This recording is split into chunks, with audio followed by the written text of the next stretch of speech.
اللهم صل وسلم وبارك على سيدنا محمد وعلى آله وصحبه أجمعين. عسلامتكم الناس الكل، إن شاء الله تكونوا بخير يا ربي وانتم تشاهدوا في الفيديو متاع اليوم. واليوم رجعت لكم فيديو جديد. اليوم إن شاء الله باش نحضروا مع بعضنا الجديد التونسي. باش نحضروه على طريقتي من الجنوب التونسي. طلبتوه مني برشا وحبيت نلبي لكم معناتها الطلب متاعكم. الحاصل باش تشوفوا كيفاش نفوحوه، كيفاش نشيحوه، شنية النصائح اللي نتبعوها باش ينجح معنا الجديد ومعناتها ونفوحوه ونشيحوه بطريقة صحية زادا ونخزنوه بطريقة صحية. باش نعطيكم برشا ملاحظات وبرشا نصائح تفيدكم. الحاصل إذا كان أول مرة تزوروني في قناتي فضلا وليس أمرا نتمنى تشتركوا وتفعلوا الجرس باش يوصلكم كل فيديو جديد نهبطوا. نبدو بسم الله. أول حاجة هنا باش نسحقوا اللحم بالطبيعة، يعني الجديد اللي هو اللحم مشيح. بالنسبة للحم تختاروا أي نوع متاع اللحم، يعني يبدأ في العلوش، يعني كل سواء هبرة شحم عظم. الحاصل اللحم العلوش بكله معناتها يتجدد. بالنسبة للفاحات عندنا لهنا الفاحات يعني الأساسية اللي هي الملح والفلفل الملحي. بالنسبة للملح استعملت 3 مغارف كبار، وفلفل ملحي 2 مغارف كبار فلفل ملحي، مغرفة صغيرة تابل أو كروية، مغرفة صغيرة زعتر وكليل، مغرفة كبيرة فلفل أكحل وراس ثوم وشوية نعناع يكون شايح. هذه بالنسبة للفاحات نتاع الجديد. باهي أول حاجة لهنا شنو معناتها نعملوا. أول حاجة هنا باش نقصوا اللحم، باش نقصوه معناتها قطع صغيرة ويكون معناتها بشكل طولي. هنا علاش نقصوه كيف هكا؟ باش فيسع معناتها ما يشيح وينشف من الماء معناتها ويشحي لكم فيسع ما يشدش وقت.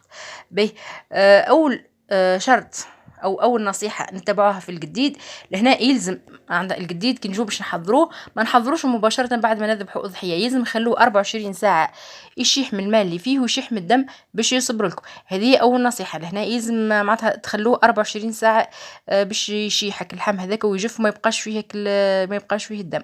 باهي كما تشوفوا لهنا طريقه القصان سهله وبسيطه على الاخر.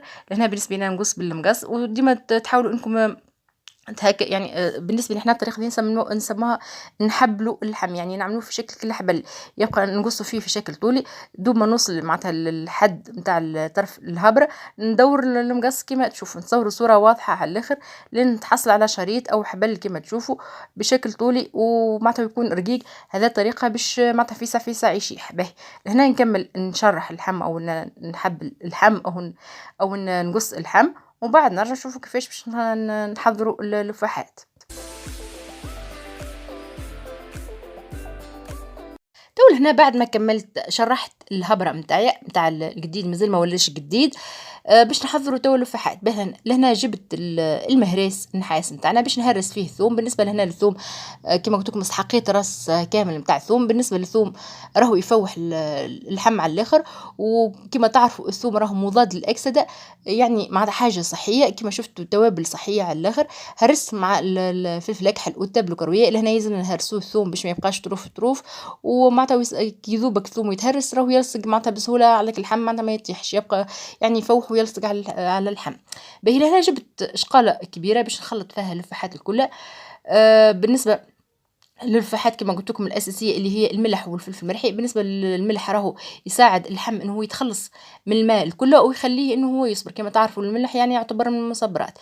ضفتك الثوم اللي هرسته كما شفتوا، حطيت شويه ماء مقدار مغرفتين كا كبار جوست باش نخرجك الخلاصه نتاع الثوم والكل، ومعناتها يساعدني اني نحلك الفحات هذيك. كما شفتوا زدت عليهم شويه زيت زيتونه. بالنسبه للزيت الزيتونه راهو اختياري، اما علاش لهنا يعني نعتمدوه الزيت هذاك باش يغلف اللحم ويمنع انه هو معناتها يعني يمنعك الحشرات والذباب الكلها، يعني تولي تبعد عليه وما تحطش عليه. يعني الزيت هنا يعني يغلف لنا اللحم. باهي حليتك الفحات هذيك وكما شفتوا راني ما كثرتش الماء على خاطر باش نحط فيها اللحم ونخلط اللحم بالكدا ونخليهم بعدك اللحم هذاك باش يسيب الماء. يعني لهنا ما نعملوش الماء، ماذا بينا نحن نخلصوا اكثر كميه ماء. باهي لهنا حطيتك اللحم اللي شرحته ولهنا نبقى نخلط فيه باش يتشرب اللفاحات كلها. نبقى كما تشوفوا عباره كانكم تعجنوا فيه باش يعني يتشرب اللفاحات هذيك كلها ويتغطى يتغلف معنا باك التوابل واللفاحات به. فما برشا يقول لك انه الجديد ماهوش صحي وانه هو معناتها معناتها مضر بالصحة. كما شفتوا راهي اللفاحات هذيك كلها معناتها فيها فوائد. نصبروه بحاجة طبيعية اللي هو الملح والفلفل الملحي، يعني حوايج طبيعية ما فيش معناتها مصبرات، ومعناتها طريقة تشريحه زادة طريقة صحية. ما نتصور انه هو معناتها ما فيش حتى مضرة، بالعكس نشوف فيه حاجة صحية. فيها معناتها كما قلت لكم اللفاحات فيها برشا فوائد. وهو معناتها اللحم هذاك باش يتخلص ماك نسبة تاع الدم والماء اللي فيه، ما نتصورش انه هو معناتها باش يضر صح. ولهنا كما تشوفوا كملت خلطته بالكدا بالكدا.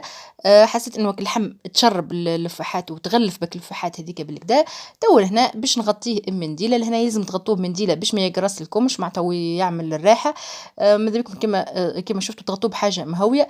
وبالنسبه لي راني خلطته في الصباح خليته للعشيه، وانتم اذا كان معناتها تحضروه في الليل بيتوه ليله كامله معناتها باش يتشربك الفحات بالكدا بالكدا، وباش يسيب كميه نتاع سوائل اللي هي الدم وك الماء. ماذا بينا معناتها هذيك السوائل هذيك نتخلصوا منها، اللي هي معناتها ما تخليش يعني تخليش اللحم يصفر، يلزمنا نتخلصوا منها باش يشيح فيسع فيسع ومعناتها ما يفسدلكمش. باهي كما تشوفوا هنا الكميه نتاع السوائل هذيك اللي سيبها اللحم، بالرغم كما شفتوا راني ما عملتش فيه الماء، جوست قطيرات تاع ماء خلطت بهم الفحات. تو هنا باش نشيح القديد. لهنا حطيت بابي كويسون على الحبل، حطيتك القديد كما نشوفوا نشرته. بالنسبه لي كما قلت لكم راني نشرته في العشيه معناتها ما فمش الشمس. لهنا النصيحه الثانيه يلزمكم معناتها ما تنشروش مباشره مقابل الشمس باش ما يفسدلكمش وما يعملكمش الراحه. يلزم هنا تخلوه ليله كامله معناتها يتشلوح في الهواء، معناتها يتعرض لك الكوروندير وكل يشيح لكم، ومن بعد خلوه يشيح في الشمس. بالنسبه لي انا لهنا دخلته على خاطر فما مطر وكل. لهنا زاد النصيحه الثالثه يلزم ما يتعرضش بعد ما يشيح شويه، ما يتعرضش للماء كيك سوا مطر ولا يتبل بالماء، راهو فيسع فيسع ما يدود لكم وما يصبرش. لهنا دخلته ومن بعد باش نرجع معناتها نخليه يشيح في الشمس. معناتها بعد ما يجف ويشيح ماذا بكم تخلوه اطول الفتره ممكنه في الشمس. الشمس تساعده انه هو معناتها يشيح فيسع فيسع. هنا كما تشوفوا باش نتستيه. هنا اذا كان معناتها تقسم معايا بكل سهوله راهو شاح، اذا كان معناتها بقى يتمطط معناتها ما تقسمش بكل سهوله كما تشوفوا راهو مازال يعني مستحق باش يشيح في الشمس. هنا باش نرجع نخليه يشيح نهارين كيكه في الشمس، ومن بعد نشوفوه معناتها الجديد نتاعنا معناتها كي يشيح الشكل نتاعو كيفاش. هذا الجديد نتاعي بعد ما شاح بالكدا في الشمس كما تشوفوا لهنا ولا يابس يعني قاسي، يعني كي تقسموه يتقسم يتكسر. هذاك معناتها راهو معناتها صايي راهو الجديد نتاعكم ولا حاضر وشايح 100%. كما شفتوا طريقته سهله بسيطه على الاخر. كما تعرفوا قبل هذه الطريقه اللي كانوا يتبعوها جداتنا وجدودنا قبل ما كانتش موجوده الفريجيديرات والفريجوات، هذه الطريقه الوحيده كانوا كيفاش يحتفظوا باللحم والطريقه صحيه. ومن بعد هناك ما يكملوا يشيحوه عندهم اكل خابيه او الزير يعني يستحفظوا به معناتها يحطوا فيها الجديد هذاك. هي بالنسبه لي انا معناتها طريقتنا لهنا راهي بالنسبة للطريقة كيفاش نفوحوا الجديد ونشيحوه هي معناتها الأغلبية يتبعوها، جوست فما تفاصيل بسيطة معناتها مخالفة اللي هي طريقة الحفظ نتاعو.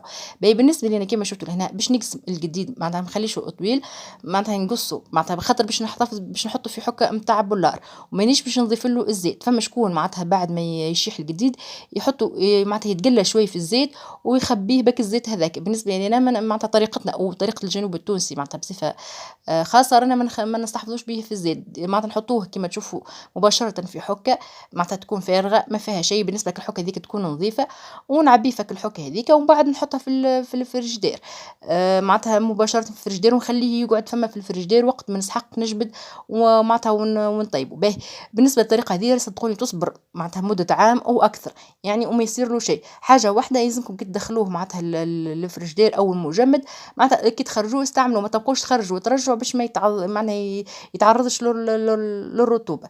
باهي كيما شفتوا الكمية نتاعي أنا بالرغم ماهيش كبيرة أما ما شاء الله معناتها تحصلت على حكتين باش نهزم نحطهم مباشرة في الفريجيدير وقت ما نستحق نجبدو نفخوا في الماء سخون باش يتخلص ماك الملح خاطر فيه بزايد ملح والكل ويبقى فاوح ويجي بنين. وهذه طريقتي كيفاش نحضر القديد. ان شاء الله يا ربي تعجبكم، ان شاء الله تستفادوا منها وان شاء الله تجربوا طريقتي وتشاركوني رايكم في كومنتار بالطبيعه. وكما قلت لكم راهو كل واحد يعني الطريقه نفسها جوست تختلف في بعض التفاصيل الصغيره اللي هي كيفاش نحتفظوا به. باهي كان هذا الفيديو نتاعنا اليوم ان شاء الله يا ربي نكون قدمت لكم الاضافه ان شاء الله تستفادوا منه، ونتمنى انكم تبارطاجوه مع احبابكم واصحابكم لكي تعم الافاده الجميع. وتو ما بقى لي كان نقول لكم الى اللقاء في فيديو قادم ان شاء الله.